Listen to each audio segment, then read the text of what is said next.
দেশে আমি একটু খোলামেলাই বলি, 16 বছর খোলামেলাই বলেছি, কখনো কোনো কিছু আড়াল করার চেষ্টা করিনি, গোপন করতে ভয় পেয়েছি, আল্লাহর ভয়। কারণ আমি আজকে গোপন করে কোনো কথা না বলে গেলাম, হাসরের দিন আপনি আমার বিরুদ্ধে মামলা দিবেন। আমাকে হক কথা বলার দরকার আছে না নাই? আছে।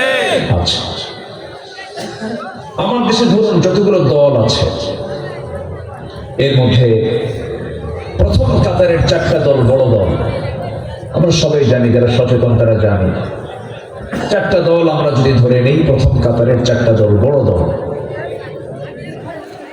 এরপর আরো তো দল আছে, এমনও দল আছে এক নেতা এক দল, কর্মী নাই, আছে না নাই? আছে।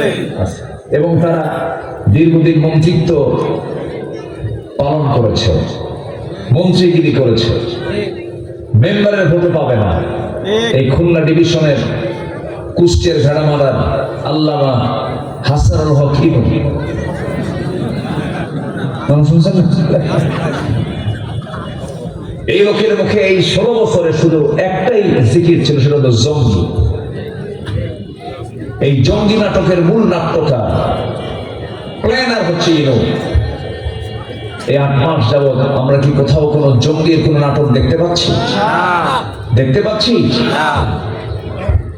এরা প্ল্যান করে দিত বামগুলো, এই বাম রামেরা প্ল্যান করত, আর বাস্তবায়ন করতেন হচ্ছে যিনি এখন দিল্লি গিয়ে বসে আছে।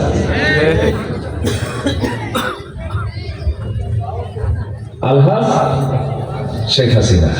আচ্ছা, হযরত শেখ হাসিনা।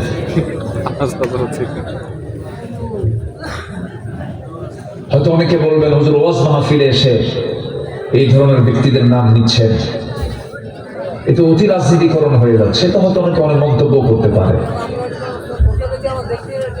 কোরআনটা কার কিতাব বলেন তো? জোরে বলেন, কার কিতাব? নাজিল করেছেন কে? 5 ওয়াক্ত নামাজ পড়ি কি দিয়া? বলি কি দিয়া? ইমাম সাহেব কি সূরা লাহাব পড়ে? আস্তে করে সূরা লাহাব পড়ে কিনা? লাহাব কেন আসলো? কোরআনে কারীমের মধ্যে যদি আবু লাহাবের নাম আসে, বক্তৃতার মধ্যে ফ্যাসিস্ট সরকার জালিমদের নাম আসতে হবে।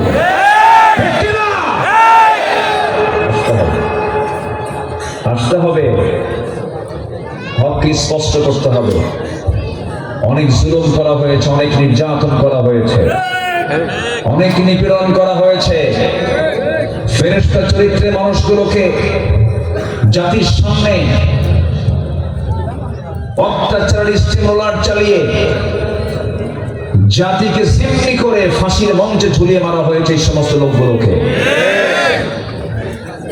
তাফসীর মাহফিলের প্ল্যাটফর্ম থেকে সুস্পষ্ট ভাষায় জানান দিতে চাই, শুরুতেই অন্যায়ভাবে যে সমস্ত ব্যক্তিদেরকে হত্যা করা হয়েছে, সর্বশেষ আমার সন্তান 2000 সন্তানদেরকে জুলাই আগস্টে যে হত্যা করা হলো, প্রতিটি হত্যার বিচার বাংলার জমিনে হতে হবে। রাজি আছেন কারা কারা? হাত উঁচু করে দেখান মুসলমান।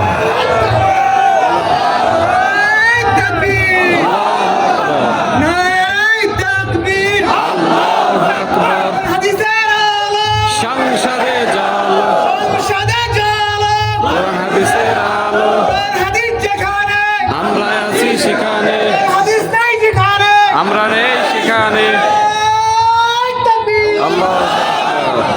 আল্লাহ কবুল করুন, জোরে বলি আমিন। আমিন। আর